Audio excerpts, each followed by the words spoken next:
এই জগতে শতপাপে নেই পুরুষের স্খলন, নারীর নিস্তার নেই চলিলেই চরণ। দেবের প্রোডাকশন হাউস থেকে নতুন একটা মুভি আসছিল যার নাম বিনোদিনী, যেটা ট্রেলার কিন্তু লঞ্চ করে গেছে, যেখানে লিড চরিত্র প্লে করছে রুক্মিণী বৈদ্য।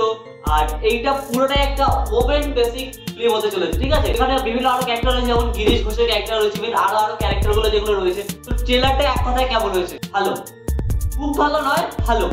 এবার আমরা এই যে ভালো বললাম, এটার কারণ হচ্ছে খুব ভালো দিকেও যেতে পারে, সিনেমাটা কিন্তু খুব ভালো দিকে যেতে পারে। ট্রেলারটা ভালো হয়েছে, সিনেমাটা আরো ভালো হতে পারে। সিনেমাটা বেশি দিন নেই রিলিজ হওয়ার, খুব তাড়াতাড়ি রিলিজ হতে চলেছে। এখানে রুক্মিণী বৈদ্যর যে পারফরমেন্স আমার মতে অসাধারণই করেছে।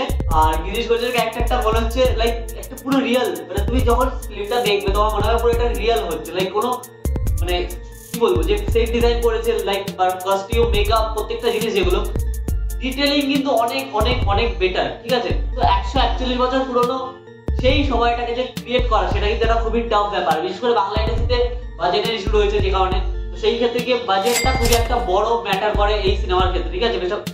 বেসিক্যালি এইসব পুরোনো দিনের সিনেমার ক্ষেত্রে দেবী চৌধুরী বলে একটা সিনেমা আছে যেটা পরিচিত, খুবই ওখানেও একটা ব্রিটিশের লুক তৈরি করতে হবে। তো এই ক্ষেত্রেও কিন্তু ব্রিটিশের লুক খুবই ইম্পর্টেন্ট। অ্যান্ড একটা ওমেন থিয়েটারের জন্য কতটা স্যাক্রিফাইস, কত কিছু স্যাক্রিফাইস, ফুল তার পুরো জীবন থেকে সবকিছু স্যাক্রিফাইস করেছে এই রকম জায়গা হচ্ছে। বিনোদিনী ক্যারেক্টার, বিনোদিনী চরিত্রের গল্প আমরা অনেকেই জানি। আমি আগের সেমেই গিরিশ ঘোষের ক্যারেক্টার আমি লিখে এসেছিলাম এক্সামে, ঠিক আছে। সেই ক্ষেত্রে আমরা কিছুটা জানি। আর যারা নতুন দেখছে তাদের কাছে একটা নতুন কনসেপ্ট হতে পারে। আমি জানি এখন অনেকে এটা এই সিনেমাটা অনেকের কাছে নতুন কনসেপ্ট, ঠিক আছে। কেন বলতো, অনেকে এখন সেইভাবে বই পড়ে না, তো সেই ক্ষেত্রে এখন এটা নতুন কনসেপ্ট হতে পারে। কিন্তু আমি বলবো সিনেমাটা দেখো, ইতিহাস সম্পর্কে তোমরা অনেক কিছু জানতে পারবে। ইভেন তোমাদের অনেক এক্সামও কাজে দেবে, যারা 11, 12 বাংলায় অনার্স নিয়েছো ফার্স্ট সেম থেকে 5th সেম 6th সেম, তোমাদের অনেক কাজে লাগবে ভাই এই সিনেমাটা। প্রচুর অনেক কিছু জানতে পারবে, তোমার পড়া লাগবে না, তুমি জেনে যাবে, ঠিক আছে। তো এই সিনেমাটা তো আমি অবভিয়াসলি দেখতে যাবো। আমার ট্রেলারটা ওভারঅল খুবই ভালো লেগেছে। এবার দেবের প্রোডাকশন হাউস থেকে কাজটা আসছে, দেখা যাক দেবের প্রোডাকশন কতটা হাই বিল্ড আপ করতে পারে। লাইক গ্রাফিক্স, সেট ডিজাইন যেগুলো আমি বললাম, আমি অবশ্যই দেখতে কিন্তু নিখুঁতই লাগছে। অ্যান্ড রুক্মিণীর পারফরমেন্স এখানে সব থেকে মেন ব্যাপার হচ্ছে ওনার উপরেই পুরো সিনেমাটা ডিপেন্ড করছে, ঠিক আছে। উনি যদি একটু ভুলভাল পারফরমেন্স করে, পাবলিকে যদি চোখে পড়ে, ব্যাস সিনেমা কিন্তু শেষ হয়। আর ওনার কথা যদি একদম পিকে থাকে, সিনেমা ভাই একদম হেভি চলবে, ঠিক আছে। ওভারঅল টিজার, ট্রেলার, পোস্টার সবই ভালো লাগছে। আর ইভেন আমরা এই সিনেমাতে এমন ক্যারেক্টার দেখতে পাচ্ছি যাদেরকে আমরা মানে অনেক পুরনো, অনেক ছোটবেলা, আমাদের ছোটবেলায় আমরা যাদেরকে দেখেছি, যেমন ওম, তারপরে আরো যেসব ব্যাকগ্রাউন্ড ক্যারেক্টার রয়েছে ওদের নাম জানা যদিও, বাট ওদেরকে কিন্তু আমরা আমাদের জেনারেশন অনেক ছোটবেলা দেখেছি। তাদেরকে যে আবার দেব নতুন করে ফিরিয়ে আনছে প্রত্যেকটা সিনেমার মাধ্যমে, এটা একটা বিশাল বড় ব্যাপার, ঠিক আছে। এদের মধ্যে যে অ্যাক্টিং স্কিল, সেটা তো আমরা অবশ্যই জানি না, বাংলা ইন্ডাস্ট্রি ইউজ করতে পারিনি।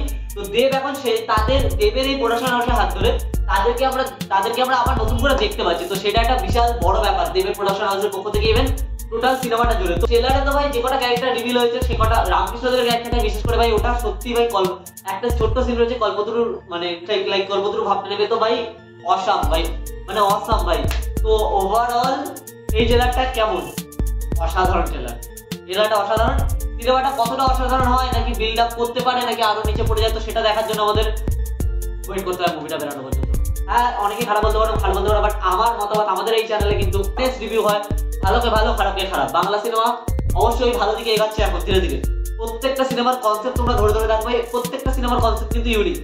তো আর যে চেষ্টাটা করছে এখন বাংলা সিনেমা ইন্ডাস্ট্রি, ভাই আমার মতে ভাই আমাদের সাপোর্ট খুবই দরকার। আমরা যদি সাপোর্ট করি, বাংলা ইন্ডাস্ট্রি খুবই তাড়াতাড়ি গ্রো করবে, আরো উঁচু জায়গায় নিয়ে যাবে। রুক্মিণী তো একটা লাইক এরকম সিনেমা তো আমি আগে কখনো দেখিনি, মানে উনি লিড করছেন পুরো সিনেমাটা, ওনাকে ঘিরে তৈরি হচ্ছে। তো সেটার জন্য অবশ্যই একটা খুবই ভালো দিক। দেখার বিষয় সিনেমাটা কেমন হয়। ওভারঅল ট্রেলারটা কিন্তু অনেকটাই ভালো লেগেছে। আর দেখা যাক সিনেমাটা কতটা ভালো, তোমরা কতটা এক্সাইটেড সেটা অবশ্যই কমেন্ট করে জানাও। অ্যান্ড দেখা হবে কিন্তু নতুন একটা ভালো ভিডিওতে। আমাদের চ্যানেলে কিন্তু এরকম অনেস্ট রিভিউ আসতে থাকে, যার জন্য তোমাদেরকে সাবস্ক্রাইব, লাইক, কমেন্ট সব করে দাও। দেখা হচ্ছে নেক্সট ভিডিওতে। আজকের মতো বাই।